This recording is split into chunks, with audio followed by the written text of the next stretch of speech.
So, welcome back. This is the second session of a four-part program on starting an enterprise. This is part two, market research and marketing. Hopefully, you have now downloaded the free Mind Your Own Business International Edition in the resources tab at tencommunity.net. That's tencommunity.net. You've thought about why you're starting a business, how it fits into your life goals, and what God might be saying. If you've been able to do the homework from last time, you now have a short list of business ideas based on your abilities and resources, what you enjoy doing, and what people you know need. You've thought about how your business could be different from other businesses. You've started to think about how your product or service could be more valuable to customers, for example, by offering a more complete service. And you thought about why people might buy from you. Are you trying to be better or cheaper or faster or nicer? The next stage is researching your idea. You can do this by talking to competitors or potential customers or companies offering what you want to offer but in a different geographic area. The research may show your idea will not work well after all, and if so, you can go back to your shortlist and try another idea. What would be useful for you to know before you start?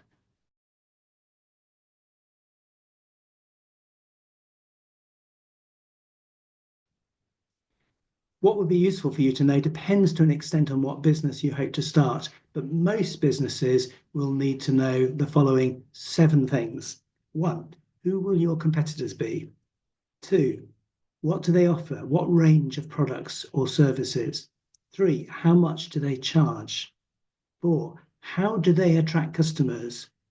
5, what sorts of people are their customers? Are they men or women, old or young, wealthy or not so well off, businesses or individuals, and so on? 6, why are they successful? What's the secret of their success? And finally, 7, what are their weaknesses? Because if you know what their customers don't like, maybe you can offer something better. How can you find these things out? Again, it depends on the business, but research might include these things. Ask your friends and family who they use for this product or service that you're planning and what they think of the supplier they use or what they think of their supplier's strengths and weaknesses. Ask them, for example, where do you get your haircut or buy your furniture, or where does the business you work for buy stationery? And what do you think of this supplier? Or you can try the supplier out for yourself, if you can. Or you can talk with the supplier. Ask, how is the business going? Why do you think it's going well or badly, whatever they say? And these are not alls, these are ands. And you can talk to your supplier's customer if you can. Ask them why they choose this supplier. What do they like and what don't they like? And how could this supplier be better for them? Look at the supplier's website and any online reviews or ask on ChatGPT. And if you're starting something with a very local market, like a restaurant or a hairdresser, you could try to talk to someone running this business in a different area. They might be happy to advise you because they won't be in direct competition. Now, here's a thought. Can you test the idea? Market research can be valuable, but it has its limitations. People might politely say they will buy from you if you start the business, but actually stick with their existing supplier. It's especially difficult if you have a completely new product or service, something people have not used before. However, some business ideas might be possible to try out very cheaply. Buy or make a small number of the items and see how difficult or easy it is to sell them. So, for example, once I started a business importing a product from the USA, it was new to the UK market. So before I set up the business and rented an office and employed someone, I bought 10 units and set about trying to flog them. It was only when I found out that they did sell quite easily at a reasonable price that I formally started the business. Next question, will you sell enough? If you plan to sell a popular product in a wide area, there's likely to be plenty of business, so long as you can get enough customers to switch to you. But if you're providing a very specialist product in a local area, try to find out how many potential customers there are in the area you want to cover. How often are they likely to buy? How much are they likely to spend each time they do buy on average? And what percentage do you think will buy from you? From this, try and work out if you will sell enough to support your business. If not, you might need a wider range of products. Next, who are your customers and what is important to them? What kinds of people or organization are most likely to buy your product? What do your customers have in common? Are they mainly likely to be old or young, male or female, wealthy or poor? Do they live in villages or live in towns? Are they price focused or quality focused or speed focused or service focused? Are they businesses or individuals or government or NGOs? If they're businesses, who are the people making the decision? There might be several people involved in the decision. For example, an engineer focusing on a specification and an accountant focusing on price. This is your customer profile. Knowing who your potential customers are in terms of these characteristics will help you design the right offering for them. From the 4 reasons people buy, better, cheaper, faster, nicer, and your research of competitors, what do you think will be the most important reason why the people you've described switch from a competitor to you? There may be more than one answer because you might have several different customer groups. Perhaps men prefer a different design or colour to women, or older people want something different from younger people, or perhaps you have one group of customers where quality is important and others that just buy the cheapest. This is called customer segmentation. You might have different versions of your product or service for each group. Knowing your different customer segments will help you communicate with each group more effectively. For example, a dress shop might sell wedding dresses with a message about quality and beautiful design, and everyday dresses with a message about being long-lasting and good value.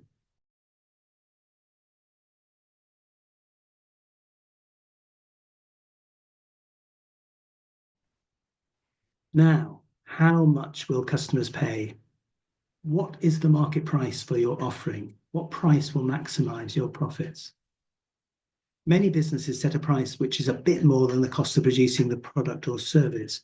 But what is more important is what competitors are charging for a product or service of similar quality. For some items, especially if they're new or unusual or beautifully designed or difficult to get hold of, customers might pay much more than the cost. It's not what it costs, but it's how much it's worth to the buyer and what competitors charge for the same quality. What's your strategy? Are you trying to sell a lot at a low price or a few high quality items at a high price? You might want to have different versions of your product for different customer segments, as I mentioned before, a basic version at your cheaper price and a higher quality, more expensive version for those happy to pay more. The most common mistake is to charge too little. For some products and services, a low price can actually put customers off. They assume that cheap means not very good. Do you want to buy the cheapest wedding dress or hire the cheapest mechanic to fix your motorbike? Paying more for a good mechanic might be better value if their repair lasts longer. If you're selling your time, be especially careful not to undercharge. Allow for the unpaid time you need for selling, providing a quotation, administration, sickness, and so on, plus extra costs like renting an office. Do you think that changing the price will have a big effect on how much you sell?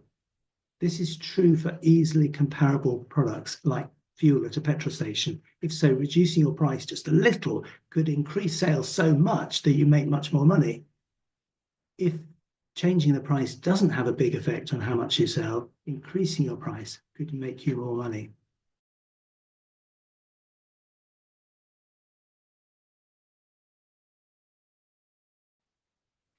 Next, how do you find your customers? Now that you have an idea of your customer profile in each of your customer segments, you can begin to think about how to tell potential customers, sometimes called prospects, about what you're selling. It's vital to find customers quickly when you start the business. At this planning stage, the important thing is to have an idea of how you will find customers and how much this will cost. Remember, some businesses don't sell direct to their end users and instead sell to manufacturers or resellers, such as shops or agents or restaurants. The advertising message to these groups will be different from the message to end users.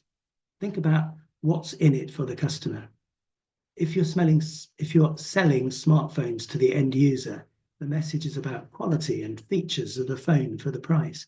But if you're an importer selling to retailers, the message is about the popularity of the phone, the margin they can make, and the backup from you. Very different message. For social enterprises and some other businesses, you may need to communicate with several groups of people. There will be beneficiaries who use your service, funders, such as governmental organisations or NGOs, who may be paying some or all of the costs, and perhaps other stakeholders. For example, colleges might need to communicate with parents and with local employers. How do we actually win customers for our business? Well, your mix of sales activities depends on the customer profile in each of your customer segments. Think about which sales approach will be best for each type of customer and each customer segment. It also depends in part on lifetime customer value. If a new customer is likely to buy from you again and again, it's worth spending quite a lot of money to win their business, even if you make a loss on the first sale. But if you're only likely to sell to each customer occasionally, for example, selling a motorbike, then that sale must cover the costs of finding that customer. Your sales activities also depend on your product and your type of business that you're in. For example, a dress shop might offer to take a picture that their customer can post on social media sites, and a guest house might encourage customers to write a review. The good news is you can do quite a lot of things for free. Tell your family, friends, and neighbours. Ask your friends and first customers to tell their friends who might be interested in about your new business. That's called a referral. Or ask them who they suggest you talk to about your business. Promote your business on social media. Encourage customers to like your page and encourage them to show how they use your product. If you have, say, a craft product, you could get quite a community together. Write a blog on something related to your product and publicize it in your social media. Contact the local radio station and tell them about your new service, or perhaps ask them to tell your story. Options that have a cost that might be worth a try include the following. Provide a free sample. For example, a juice shop might let customers taste the juice in a small cup. A motorbike mechanic might advertise a free checkup and then offer advice on what needs to be fixed. Attend events where you might meet potential customers and give a card or leaflet to people who are interested. Print and distribute leaflets. Employ an agent, in other words, pay someone a commission if they find a customer. Give a reward or a discount to customers to recommend you to their friends. Work with another business selling complementary but not competing products, each offering a discount voucher for the other's product. For example, if the juice shop is near a cake shop, they might both offer discounts to each other's customers. So the cake buyers buy juice and the juice buyers buy cake. In a similar way, cinemas and restaurants might co-locate and share customers. Finally, some businesses benefit from having a website or selling through an internet shop or online advertising. We'll cover that a bit later in the course.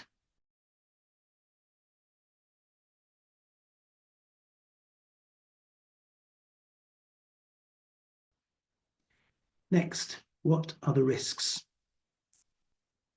Plans are great, but not everything will go according to plan. A good rule of thumb is that everything will take longer and cost more than you think. What could go wrong with your plans? What can you do to prevent it going wrong or deal with it when it does go wrong? Entrepreneurs are thought to be risk takers, but good entrepreneurs do all they can to minimize risk and plan for the kinds of things that could go wrong. The parable of the talents in the Bible, Matthew 25:14-25, is a story Jesus told to teach us how God isn't pleased with people who are too scared to take any risks with the resources that they have. God wants you to make good use of the money and skills you have and use them to generate wealth, which remember comes from the word meaning well-being. So I recommend that you provide a risk analysis.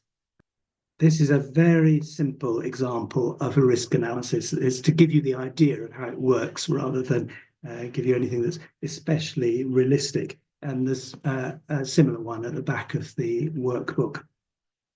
So make a table with 4 columns. In the first column, list all the things that could go wrong.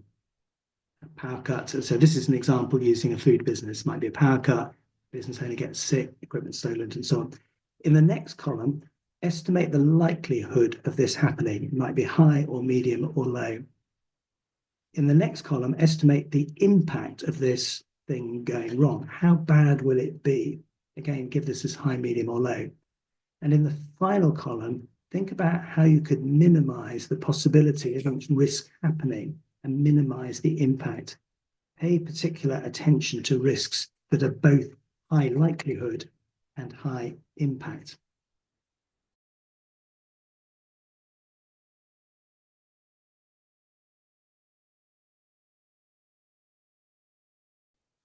Finally, process planning.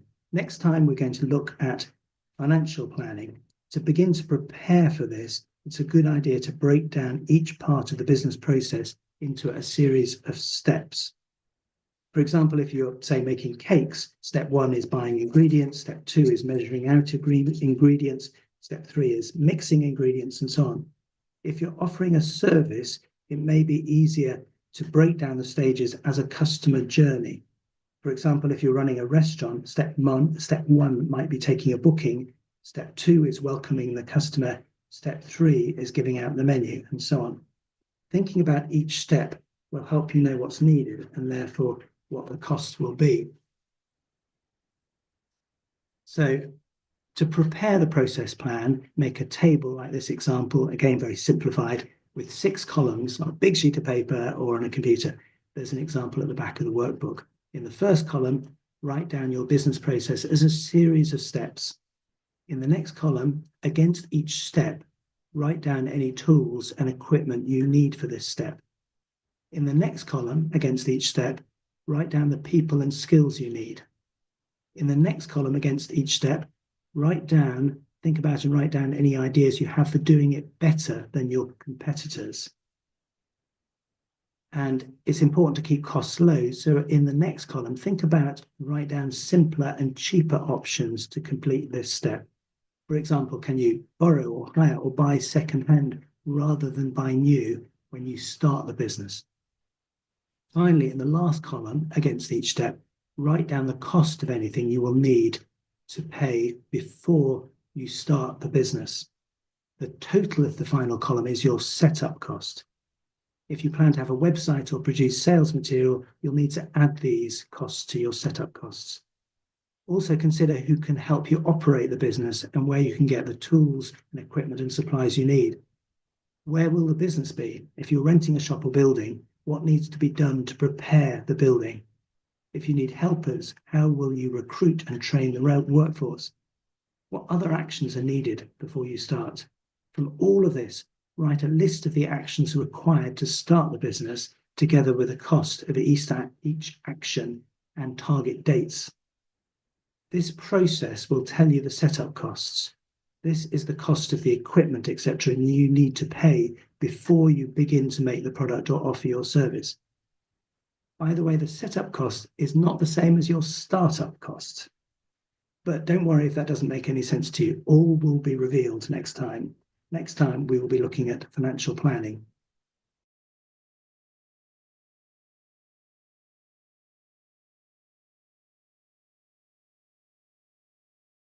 So, quick recap of the key points. Research your competitors. Be clear about who your customers are and how you find your customers. How do your competitors find your customers? Can you test your idea? Who will you be selling to? What will you charge? What's your price strategy? How do you find customers? And start with friends and ask for referrals. That's absolutely key. And here are the action points. At some point when you're ready to progress this, put together a table of competitors with their prices and strengths and weaknesses and how they find customers, and decide, are you selling direct to end users or through a reseller or both? What are your customer segments and what sort of message will each group listen to and be influenced by? How will you get your message across to them? What action do you need to take and when do you need to do this and how much will it cost? And then finally begin to prepare a risk analysis and a process plan for your business idea. So well done for going through, as before, lots and lots of information. It's all written out in the workbook if you've missed stuff. Thanks for being here. And next time we'll go through the financial planning, which will be great fun. I look forward to that.